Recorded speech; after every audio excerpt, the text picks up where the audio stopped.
L'arbre décisionnel en main propose 3 scénarios. Ces scénarios-là vont vraiment découler de la réponse aux 2 questions dont on a traité brièvement il y a quelques minutes.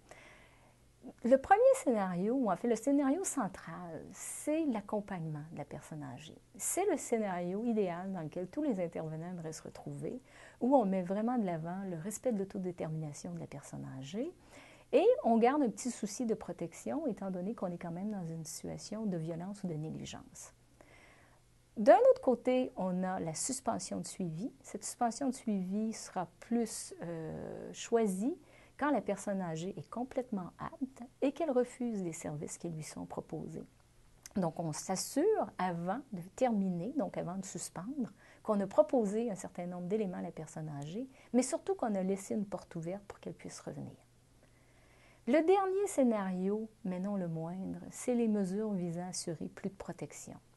Donc ici, bien que le respect de l'autonomie ou de l'autodétermination de la personne âgée soit toujours présent, on travaille dans des mesures qui visent vraiment, comme le nom l'indique, à assurer plus de protection.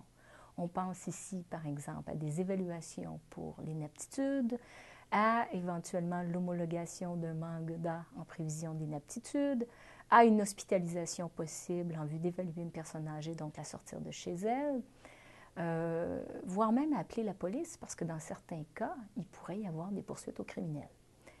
Je vous dirais que le plus grand enjeu dans ce troisième scénario-là pour les intervenants, c'est d'accepter qu'ils sont un peu plus en contrôle de la situation et que leurs mesures doivent être plus proactives.